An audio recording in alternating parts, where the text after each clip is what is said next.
Let me describe your life for a second. You earn more than your parents ever did at your age. You have a job, you pay your bills. You're not homeless, you're not starving. By almost every objective measure, you are doing fine.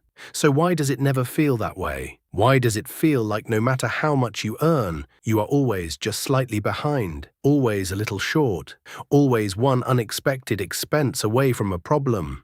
Always watching other people's lives online and feeling like you missed some instruction manual that everyone else received. You tell yourself it's temporary, that the next raise will fix it, that when you earn a little more, then you'll feel okay. But the raise comes, and 3 months later, you feel exactly the same. Why? Because the feeling of not having enough, the feeling you've been chasing your entire adult life, was never meant to go away. It was designed to stay. And the people who designed it, the corporations, the social media platforms, the advertising industry, have made trillions of dollars from one single psychological truth about the human brain that nobody teaches you in school. No matter what you have, your brain is built to want more. Not because you're greedy, not because you're ungrateful, not because you're bad with money, because you are human. And somewhere in the last century, the most powerful companies on Earth figured out how to weaponize that humanity against your bank account.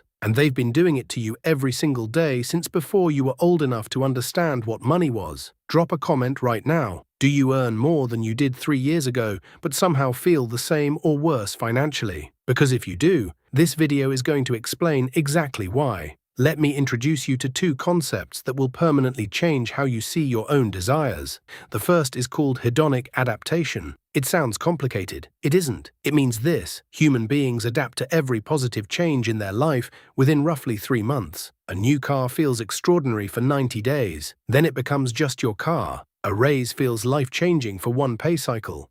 Then it becomes just your salary. A new apartment feels like an upgrade for a season. Then it becomes just where you live. The pleasure fades, the want returns, every single time, without exception. And here is the critical question nobody asks: who benefits from that cycle? Not you. You do the work, you get the raise, you feel good briefly, then you need more, you work harder, you earn more, you spend more to recreate the feeling. The cycle repeats. The people who benefit are the ones selling you the next thing that promises to finally make the feeling stay. The second concept is called relative deprivation. It means your brain doesn't measure how much you have in absolute terms. It measures how much you have compared to the people around you, which was fine, when the people around you were your actual neighbors, your co-workers, people living in roughly the same economic reality as you. Then social media arrived, and suddenly, the people around you were billionaires, influencers, the top 1% of wealth and lifestyle on the entire planet, delivered directly into your brain every time you picked up your phone. Your brain cannot tell the difference between your actual neighbors and the curated highlight reels of the globally wealthy. It just knows they have more. And now you feel behind, not because your life got worse, because the comparison got impossibly wider. Tell me in the comments which social media platform makes you feel the most financially inadequate when you scroll through it, because the answer will tell you exactly which company is profiting most from your insecurity. So now you understand the 2 mechanisms. Hedonic adaptation, your brain resets to wanting more no matter what you have. Relative deprivation, your brain measures what you have against the most extreme comparison available. Both of these are natural, both of these are human. Both of these existed long before corporations discovered them. But here is where the story turns dark, because somewhere in the 20th century, the advertising industry discovered both of these mechanisms, studied them, mapped them, and then did something that should genuinely disturb you. They stopped trying to sell you products and started selling you the feeling of inadequacy instead. Think about that for 1 second. The most sophisticated advertising campaigns in human history are not designed to make you want a specific product. They are designed to make you feel that without this product, you are not enough. Your life is not enough. You are falling behind. You are missing something everyone else already has. They manufacture the wound first, then sell you the bandage. Dove didn't just sell soap. They ran campaigns specifically designed to make women feel insecure about their natural appearance, then positioned their product as the solution to that insecurity they just created. De Beers didn't just sell diamonds. They invented the idea that a man who truly loves a woman spends 2 months' salary on a ring, a standard that didn't exist before their advertising campaign created it in 1947. Instagram didn't just build a photo-sharing app, they built an infinite comparison machine, algorithmically optimized to show you the content most likely to trigger your relative deprivation. Because the more inadequate you feel, the longer you stay on the platform.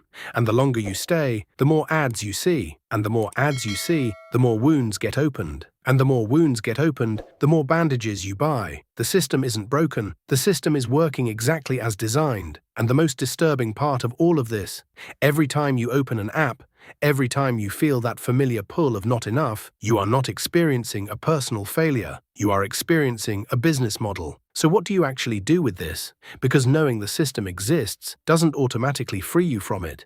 Understanding hedonic adaptation doesn't stop the adaptation from happening. Knowing Instagram is an engineered inadequacy machine doesn't make scrolling through it feel any less real. The feeling is still there. So how do you break it? The first thing, and this will sound almost too simple, is to change what you measure. Right now your brain is measuring your life against an infinite feed of curated perfection, against people who represent the top 1% of wealth and lifestyle on the entire planet. That comparison is mathematically unwinnable. You cannot beat 8 billion highlight reels. Nobody can.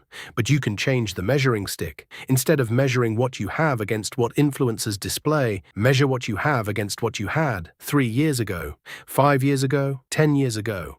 Because when you make that comparison, most people discover something quietly extraordinary. They have actually come incredibly far. The apartment that feels ordinary now would have felt like a dream 3 years ago. The salary that feels insufficient now would have felt like success 5 years ago. The life that feels like not enough right now is the life a previous version of you was genuinely working toward. That shift in measuring stick, from external comparison to personal progress, is not toxic positivity. It is not telling yourself everything is fine when it isn't. It is reclaiming your measuring stick from the corporations that stole it. The second thing, understand your upgrade cycle. Before every significant purchase, ask yourself one question. Am I buying this because I genuinely need it, or because I have adapted to what I already have and the wanting has returned? Not to stop you buying things, just to make the decision conscious instead of automatic. Because the entire system we've been talking about in this video, the hedonic adaptation, the relative deprivation, the manufactured inadequacy, it only works on you when it works automatically. The moment you see it, really see it, it loses half its power immediately. You will still feel the pull, but now you'll know what the pull actually is, and knowing what something is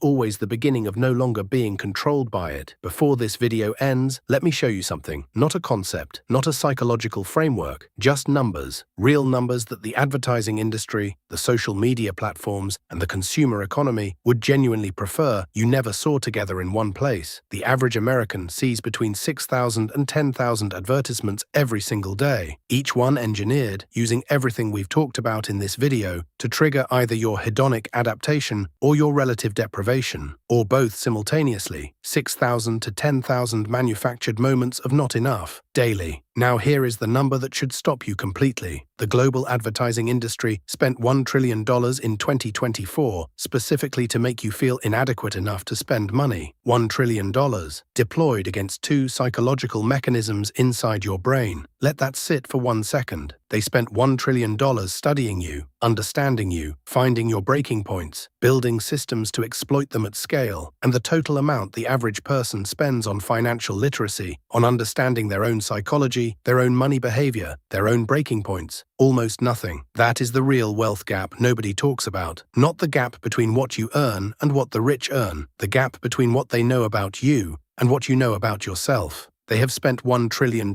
understanding your mind. This video cost you nothing, and yet, what you learned here today is worth more to your financial future than anything that trillion-dollar industry will ever sell you. Use it, drop a comment, and tell me, after watching this video, what is the one thing in your life you're going to measure differently starting today? Because that comment might be the most important thing you write all week. If this video explained something you felt your entire life but never had words for, share it. Not for the channel, because the person you share it with has probably felt this exact same thing and never understood why. Subscribe to Mind Trapped. Next week, we expose something even deeper about the system they built to keep you spending, consuming, and feeling like you'll never be enough.